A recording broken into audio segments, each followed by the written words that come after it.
తీవ్రంగా పరిగణించాలని చెప్పని కోరుతున్నాను అధ్యక్ష. గౌరవ మంత్రి వివేక్ గారు.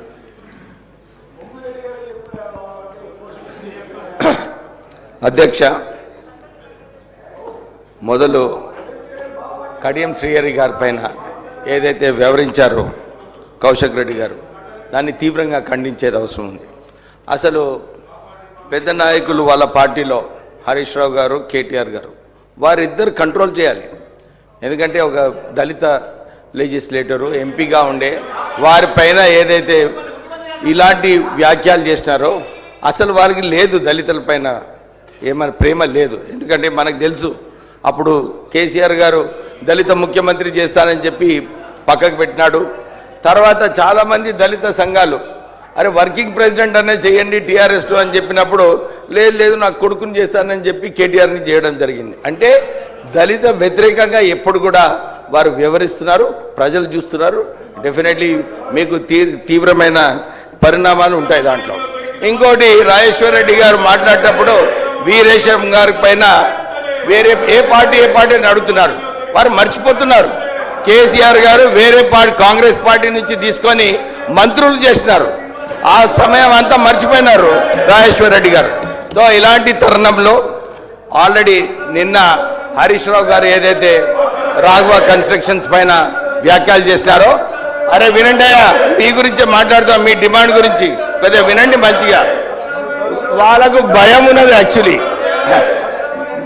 అధ్యక్ష, నిన్న వారు డిమాండ్ చేసినప్పుడు ఇమ్మీడియట్లీ ఎంక్వైరీ పెట్టమని చెప్పి మేము అనౌన్స్ చేయడం జరిగింది.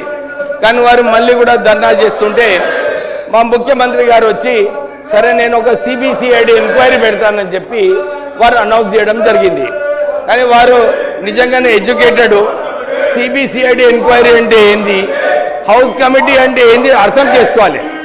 ఎప్పుడన్నా ఏదైనా పాలసీ డిసిషన్ చేంజ్ ఉంటే అప్పుడు హౌస్ కమిటీ వేసి పాలసీ చేంజెస్ ఏం చేయాలని చెప్పి హౌస్ కమిటీ ఉంటుంది. నిజంగానే ఏమైనా ఎంక్వైరీ చేయాలంటే కరెక్ట్ సంస్థ అది సిబిసిఐడి. అందు గురించి సిబిసిఐడి ఉంది. లేకపోతే అన్ని కేసులు కూడా హౌస్ కమిటీ వేస్తే మరి సిబిసిఐడి పని ఏముంటుంది అధ్యక్ష? అంతేగాక వారి కేటీఆర్ గారి సొంత చెల్లెలే ఆమెనే డిమాండ్ చేసింది, అరే మా పైన హౌస్ కమిటీ వేయాలని చెప్పి. దాని గురించి ఏం మాట్లాడతలేరు. ప్రొద్దున ముఖ్యమంత్రి గారు హరీష్ రావు గారు 300 ఎకరాలు ఉన్నాయి, హౌస్ కమిటీ వేయాలని చెప్పినప్పుడు కేటీఆర్ గారి ముఖం అయితే చాలా సంతోషంగా కనిపిస్తున్నది. ఎందుకంటే బాబా పైన ఏదైతే ఎంక్వైరీ చేస్తున్నారో చాలా మంచి విషయం అని చెప్పి చూడండి నవ్వుతున్నాడు కేటీఆర్ గారు. అంటే వారు చాలా హ్యాపీగా ఉన్నారు.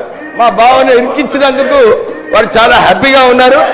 నేను ఇంతే చెప్తున్నాను, రాష్ట్ర ప్రభుత్వము నోటీస్ ఇచ్చింది రాఘవ కన్స్ట్రక్షన్స్కి. ఏదేమన్నా కానీ రెవెన్యూ లాస్ కాకుండా రాష్ట్ర ప్రభుత్వం పనిచేస్తుంది. ఈ సంవత్సరము 37% శాండ్ మాఫియా ఏదైతే టీఆర్ఎస్ నాయకులందరూ చేసినారో వాళ్ళందరికీ కూడా భయం ఉంది.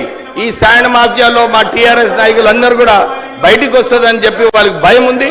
వారు సిబిసిఐడి ఎంక్వైరీ వద్దు, మాకు కేవలం హౌస్ కమిటీ ఎందుకు అడుగుతున్నారంటే వారికి తెలుసు ఆల్రెడీ మా లెజిస్లేటివ్ అసెంబ్లీ అఫేర్స్ మంత్రివర్యులు మా డిప్యూటీ ముఖ్యమంత్రి గారు చెప్పినారు, ఇంతకుముందు వేసిన హౌస్ కమిటీస్ ఇప్పటి వరకు రిపోర్ట్స్ కూడా రాలేదని. ఈ రిపోర్ట్స్ అన్ని కూడా డైవర్ట్ చేయాలి.